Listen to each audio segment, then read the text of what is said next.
ഓം ശ്രീ ഗുരുഭ്യോ നമ. ഒരിക്കലൊരു യുവാവ് അമ്മയോട് സ്വകാര്യമായി പറഞ്ഞു, അമ്മേ, പെൺകുട്ടികൾ എന്നെ ഇഷ്ടപ്പെടുന്നില്ല. അവർക്ക് എന്നോട് ആകർഷണം ഉണ്ടാകാൻ വേണ്ടി ഞാൻ ഒരു കോഴ്സിന് ചേർന്നു. അമ്മ അതിന് മറുപടിയൊന്നും അന്ന് പറഞ്ഞില്ല. ഏറെ ആഴ്ചകൾ കഴിഞ്ഞ് ആ പരിശീലനം കഴിഞ്ഞ് യുവാവ് അമ്മയ്ക്കരികിലെത്തി. യുവാവ് അമ്മയോട് പറഞ്ഞു, അമ്മേ, ഇപ്പോൾ എനിക്ക് ഒന്നിനും സമയമില്ല. ചിലപ്പോൾ വട്ടുപിടിക്കുമെന്ന് തോന്നിപ്പോകുന്നു.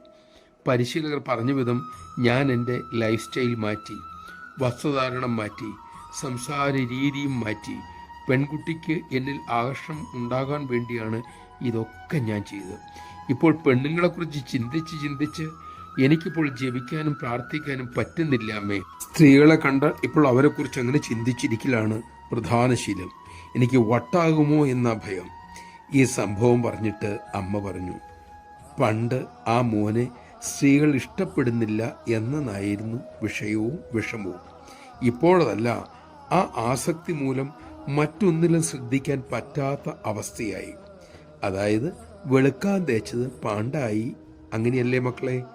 ഇന്ന് എന്തിനും പരിശീലനം കിട്ടുന്ന കാലമാണ്. സ്വന്തം സുഖത്തിന് വേണ്ടി മാത്രമായി തേടുന്ന ഏതു പരിശീലനവും ഒടുക്കാത്ത ദുഃഖങ്ങളെ വരുത്തൂ. നമഃശിവായ. ലോകത്തിന് മുഴുവനും സുഖം ഭവിക്കട്ടെ എന്നതായിരിക്കണം നമ്മുടെ പ്രാർത്ഥന. കാരണം അപ്പോൾ നമ്മുടെ സുഖവും അതിനുള്ളിൽ തന്നെ ഉണ്ടാകുമല്ലോ. ആ വിശാലത, അതിനുവേണ്ടി നമുക്ക് ശ്രമിക്കാം. അതിനായി അമ്മയോട് പ്രാർത്ഥിക്കാം.